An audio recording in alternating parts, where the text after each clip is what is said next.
Hi folks, it's me Michaela and welcome back to my channel. Before I get into anything, I reached 1,000 subscribers this week, which is like so super exciting. So thank you if you are someone who subscribes, because the fact that there's apparently 1,000 people who saw me and then was like, yeah, I'll keep watching this girl yap is very exciting, and I feel very grateful for that. So thank you. But today I'm here for my April reading wrap up. And April was a reading month. Like, I was reading in April. I don't know if it's just because here in Montreal, it was basically still winter for most of April, which led me to just read a bunch of books to pretend like the weather wasn't happening. I don't know. But I did read a lot. This little stack of books really doesn't represent well truly how much I read, because I also was reading a lot digitally this month, because I got to the beginning of April and I was like,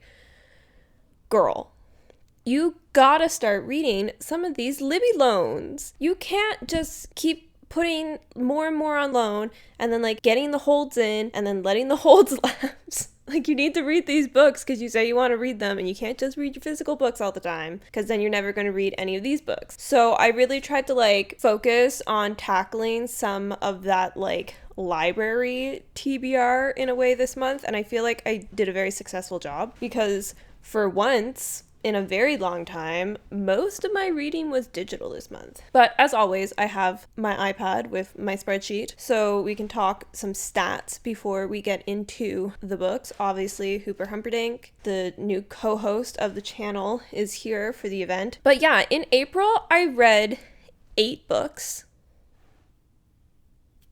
Wild behavior for me personally. Usually, I'm like 4 or 5. So for me to read 8, I will say, like, some of these were pretty short, quick reads, but, like, I still read them. That's still a lot. So I had 2 that were literary, 3 fantasy, 1 mystery, and 2 romance. 5 of these books were digital reads that I loaned through Libby, and 3 of them were physical reads that I owned. And I had 7 of them that were new to me and 1 that was a reread. Not as much rereading this month, but guys, 2025 is still the year of the reread for me, okay? I'm rereading another book right now. Don't be afraid.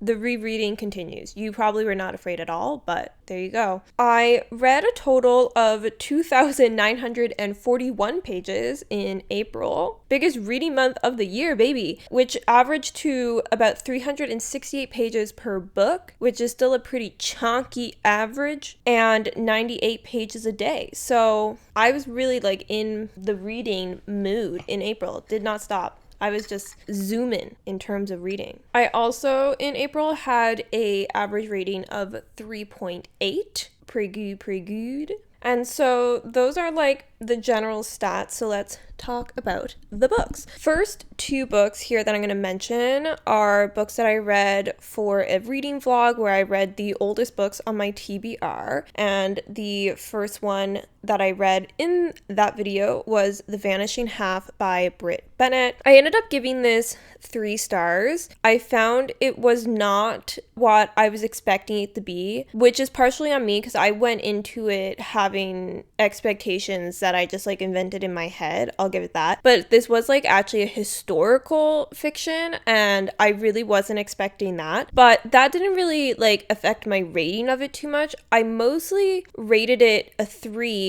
because as much as I liked the story and the themes we were exploring, The Vanishing Half follows twin sisters, Desiree and Stella.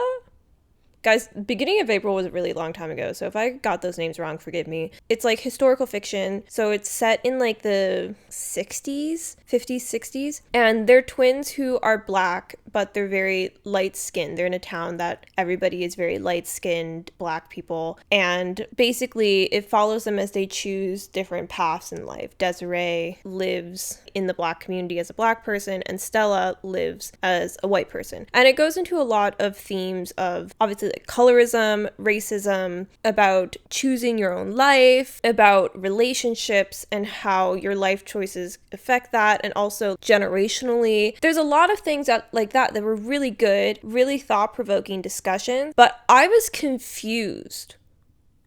I was so confused while reading this book in the way where like I literally couldn't follow the plot. There was a lot of instances in this book where there'd be two characters having dialogue, and then like in the middle of their conversation, the POV character would like have this huge tangent thought that would be like a page, sometimes multiple pages long, and then you would be like in this tangent for like what felt like a very long time. And I didn't know if that was like a memory. I didn't know if that was just like an imagination. I didn't know if that was something that was happening now, if that was something that happened recently, if that was something that happened very long ago, if it's something they just made up. And then you'd have to just drop back into like the next line of the conversation. And it's like, I don't remember what that conversation was. I don't remember what happened there. So I couldn't give it like higher than a 3 because I was like, I felt like most of the time I did not know what was going on. And I had to stop and go back and reread sections a lot, which really affected the flow of the book for me because obviously I was stopping in order to go back so I could understand. And that just like really hindered my enjoyment of the book. So I ended up giving it a 3, but I'm really glad I read it. So there's that. It was the oldest book on my TBR. I don't like feel like I wasted my time reading it. Like I still think that there's lots of like discussions in it that made me think that I really enjoyed. I just like wish I was able to enjoy it more, but I guess like my little dumb brain was just like blank, no thoughts. The second book that I read for that vlog was Such a Fun Age by Kiley Reid. This is another literary book. This one is not historical though. Also a lot of discussions on race. Did not like go into that video planning that to be like an ongoing theme between the two books. That was totally accidental. But I found this one to be like very interesting. I also really enjoyed the plot and I thought it moved really fast. It felt like much more like refreshing to me in reading after having read The Vanishing Half and feeling so confused. So I gave this one 4 stars. I thought it was like very thought-provoking, very enjoyable. It really like balanced both of those at the same time of like making you question things, making you think about things, especially like as a white person in the idea of doing like performative action and being like, is what I'm doing right? Why am I doing this? Why do I think that is the thing I should do in these situations? So like I really enjoyed that. However, I also just really disliked some of the mentionings in the book on motherhood, specifically like judging mothers. Like the main character in this book, I cannot remember who the main character is.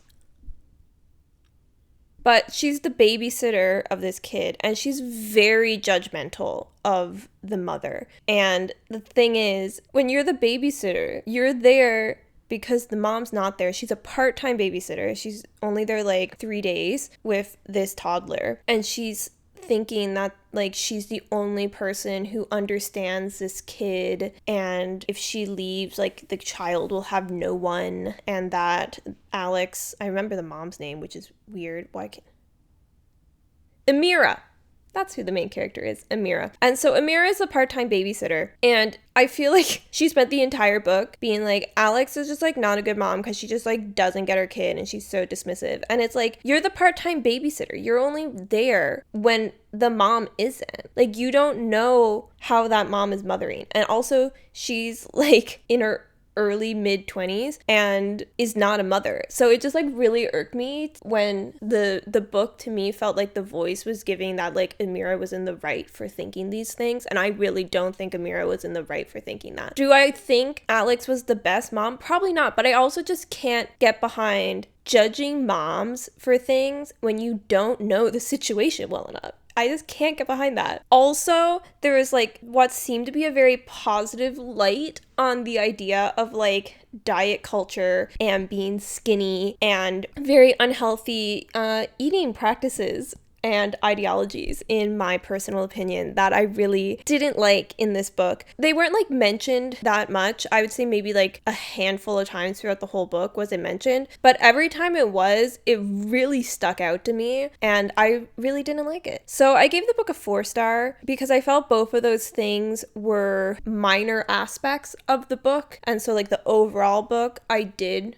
really enjoy it, but I felt like I just couldn't give it like a 4.5 because of these minor things in the book that I had issues with. Not that like those things are minor, but they played a minor role in the book. So yeah, I then read Adrift in Currents, Clean and Clear by Seanan McGuire. This is the newest Wayward Children book, and like nobody is shocked, nobody is surprised. I gave this 5 stars. I finally got my hands on this through Libby, my library, finally got it, and then I finally got the hold because I was not number 1 in line. But I was so excited for this book. This was another one that was like a backstory book for Nadia. If you don't know the Wayward Children series, it is a series of portal fantasy novellas where children find these doors that bring them to these like individual worlds that are kind of like perfect for them. They live there, end up back in like our world, and then go to Eleanor West's Home for Wayward Children to kind of like cope with being back in the real world, and they're all kind of waiting to find their door again so they can go back. And Seanan McGuire follows like a lot of stories and backgrounds and traumas so beautifully in this series, and it's also like a lot of fun and entertaining. There's the portal fantasy worlds are always so well made and like lush in description that I really enjoy it. And the series kind of goes back and forth between books that are like set at the Home for Wayward Children, where they kind of go on these quests and mystery solving adventures, and then being a book that's the backstory of one of the individual children at the Wayward Children home. And so this was following Nadia, and I thought it was really wonderful. It has like this great, in my personal opinion, I can't obviously like talk on behalf of a community because like I'm not part of it, but as like an outsider perspective, it felt like really wonderful representation for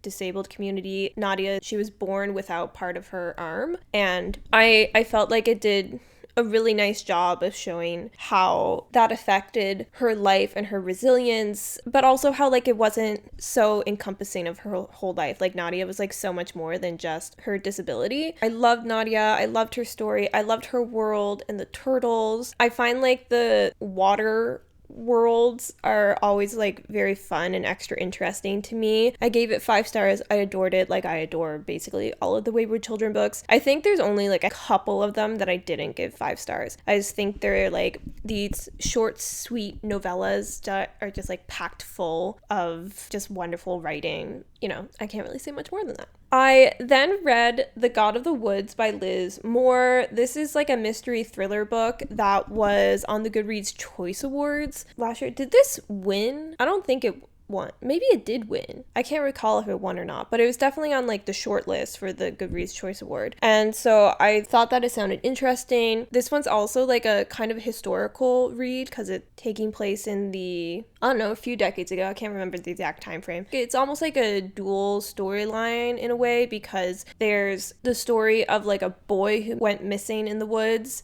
and then now his sister is missing in those same woods. So it's kind of like these connected stories that are like about a decade apart. And I felt like it was a really good book, but it really wasn't what I thought it was telling me it would be. I ended up giving it a 3.5 because although this book was like objectively a mystery, like there's a mystery happening in the book, it felt more like the mystery was just like the vessel to carry the rest of the plot and the relationships and the other stories that the book was wanting to tell me, and not necessarily like the book was actually about the mystery. So like it felt like it wanted to be like a literary, but then they're like, but there's a mystery. There's also like no thrills, was not thrilled Zero thrills. That's a whole thing. I kind of went into this thinking that there was going to be more thrills because it felt like it was going to be building this very like atmospheric,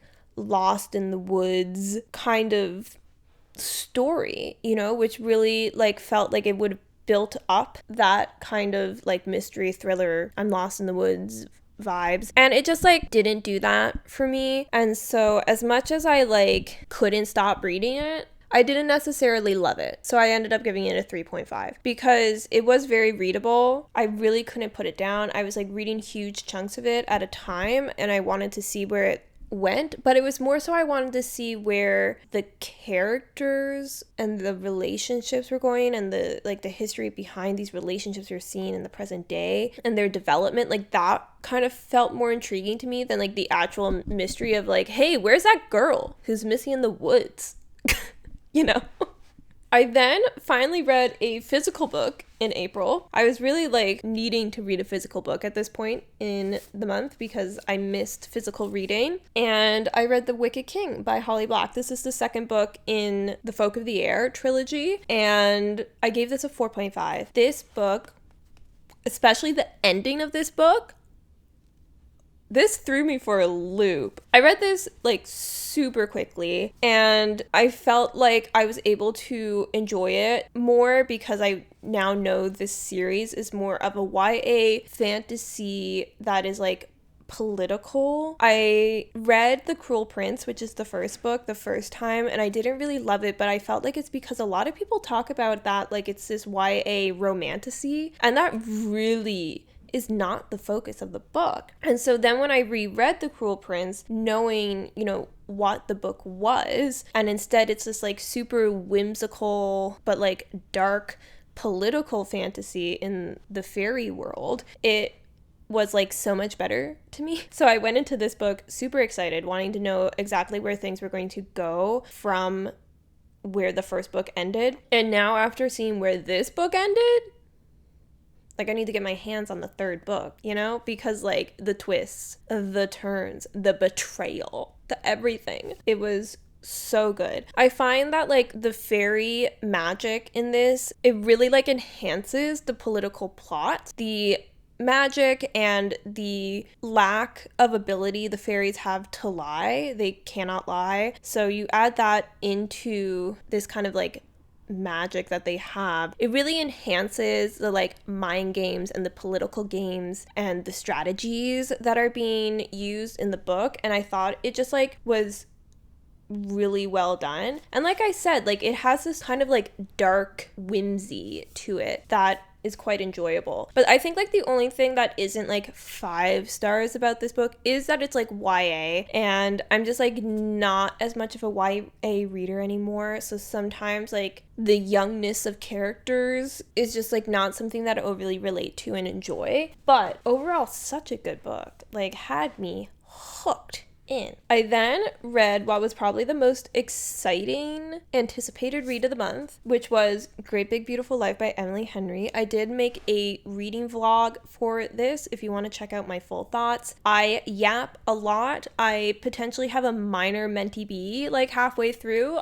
Personally think it's very entertaining. I didn't actually have like a mentee B, but I was going through a lot. I had a lot of thoughts and feelings. Medium spoon. But I ended up giving this a 3 star. I found this to be quite a disappointing book. I'll leave most of my thoughts to be the vlog, but in this, we're following Alice, and she's a writer who has come across the potential, you know, gig of a lifetime in writing this biography for Margaret, who's this woman from an extremely famous news family, this rich family who kind of like left society and hid away, and they've now found her and she really wants to get this job, but she's competing for this job with Hayden, who is another writer, who they have like this month audition trial of talking to Margaret and pitching the book and seeing who's going to win it. And so then there's like this romance between Alice and Hayden. And I found that this book was like very clearly marketed as a romance. It's an Emily Henry book. Emily Henry is a romance writer. And as much as like her romances tend to be a little bit more literary, they have more to them plot-wise and, character-wise and just the romance, I found this book didn't quite hit the mark. A lot of it is Alice talking to Margaret and hearing Margaret's story, and in that way it felt much more like a light historical literary fiction, and that part of the story really overpowered the romance, and as a result the romance felt like very underdeveloped and it felt very unnecessary and was not the most interesting part about this book. So I kind of wish Emily Henry just ditched the romance and just dove like right into writing a literary book, writing a light historical book, just like doing something completely different instead of trying to do something different but stay in her lane, I guess. It's not gonna like stop me from reading any more Emily Henry. I read Funny Story and loved it. I read Beach Read, really enjoyed that as well. I think like this Emily Henry just wasn't for me, and I kind of hope that she writes something that isn't a romance in the future, because I think it would be a really good book if she just focused on a book that was that instead of trying to do both in one book. I then like on a whim decided to read Heartstopper Volume 1, and I'm not a graphic novel girly. Let's just put that out there. But I do like to read outside of my comfort zone. And I know obviously Heartstopper is extremely well known and popular. Everybody seems to love it. I am like years behind jumping on the bandwagon. I can't even see the bandwagon anymore because I'm so far behind. But I got a hold in on Libby and I was like, sure. I think it was like a Saturday or a Sunday, and I was like, this seems like something I should do on a nice weekend afternoon. So I read the first volume, and I did really enjoy it, but I only gave it a 3.5. And I think there's like a few reasons for this. Firstly, I find it quite difficult to connect and like kind of fall into the story of a graphic novel in the same way as I do with my like physical reading of words without pictures. How do you describe the medium of just a regular book? But I find because like the pacing of graphic novels are so much faster, it's hard for me to like get as invested because I'm just like physically not investing as much time into it. It like speeds by, which is really fun, and it is really like refreshing kind of thing to do, to like just read this fast-paced graphic novel, and having obviously like the imagery is like really enjoyable, and the story of Nick and Charlie in volume 1, it is really cute. I like the themes it's bringing up, but like I just could not fall into it because like by the time I was like just getting into feeling like I was in it, it was like the volume was over and I was like, oh, I'm done. I don't know if it's just that like I read it too fast. Maybe if I took more time reading it, maybe like each of the scenes would have felt more impactful. I would have felt more of a like connection to the characters and what they were going through. I don't know, but I also didn't feel like I rushed it when I was reading it, and I think it's just like graphic novels aren't really my preferred medium, and that's okay. I will like continue reading all of Heartstopper just because I think it, like I said, it was like really fast paced, it was refreshing, and I liked it. I just don't think it's anything that I'm gonna be like obsessed with. I love it, but I mean that might change when I read the later volumes, who knows. I also I was just talking about this in The Wicked King, but obviously Heartstopper is like a YA, and it's very YA because they're in high school, and I'm just like kind of old now, and so reading like high school stories are so much more distant to me. You know, these books weren't written for me. Doesn't mean I can't enjoy them, but I have to acknowledge the fact that like I'm not the intended audience for these books. You know, I am not part of the LGBTQ plus community, and I'm not in high school, so I'm really reading this very outside of what the character realities are. Like I said, being like high school and then also graphic novel, I felt like in combination just meant that I really couldn't connect to the story and the characters the same way as I do with like a physical read, where I just get to spend a lot more time like just in the world that way. So it was like very interesting for me to do. I'm glad I did it. Like I said, I will be reading the rest of the volumes. I believe this is still ongoing right now, but I think there's 5. Is there 5 that exist and there's a 6th one coming? Don't quote me on that. Also, don't tell my series spreadsheet that I started a new series because it would get really mad at me. But I did start a new series by reading Heartstopper. Then, like, the final book that I finished in the month was actually a book that I was reading the entire month, and that was my reread of Harry Potter and the Half-Blood Prince. I am not rating these books as I'm reading them. This is, like, part of my ongoing critical reread of books I enjoyed in my childhood. So I've been doing a critical reread of Harry Potter to really analyze what I read as a kid and seeing things now in it that as an adult I can see are, like, a little... And also seeing that the Harry Potter books in general are just kind of mediocre. But I did also, like, forget that Half-Blood Prince is actually, like, so much better plot-wise than Order of the Phoenix. Still, like, a brick of a book, and, you know, it is what it is. I'm just working my way through it. I only have one more left to reread. I'm really not going to discuss it that much because I don't think I need to. But I did work on rereading Half-Blood Prince, like, all throughout the month. It was basically, like, my evening and weekend book for the most part. I don't like to carry them to and from work because, like, these books are bricks. I'm not doing that. That is how I finished off my April reading. It was really quite the month. Like, whew, that took like a while to talk about all of those books. My gosh, I'm exhausted. But I would love to know how your April reading went. Did you read like more than normal, less than normal? Was it a good month, bad month? Was it just like average for you? Did you read any of the books I read? Have you read any of the books I read? What are your thoughts on them? Do they align with me or not? I would love to know other people's thoughts on Emily Henry's book. I definitely have seen quite a few people who have similar opinions to mine where it wasn't their favorite Emily Henry book, but I do see on Goodreads that there's still like a lot of people who like love it. I just guess none of the people like I directly am following and interacting with are part of that group of people. So if you did read Great Big Beautiful Life and loved it, I would love to know like why you loved it, and if maybe the reasons I didn't actually were the reasons you did. Who knows? But that would be really interesting to me. If you happen to like the video, make sure to give it a like, give it a little thumbs up. If you happen to like me, consider subscribing. I'd be happy to have you. And with that, I hope you're having a wonderful day today, and I'll see you in the next one. Bye-bye.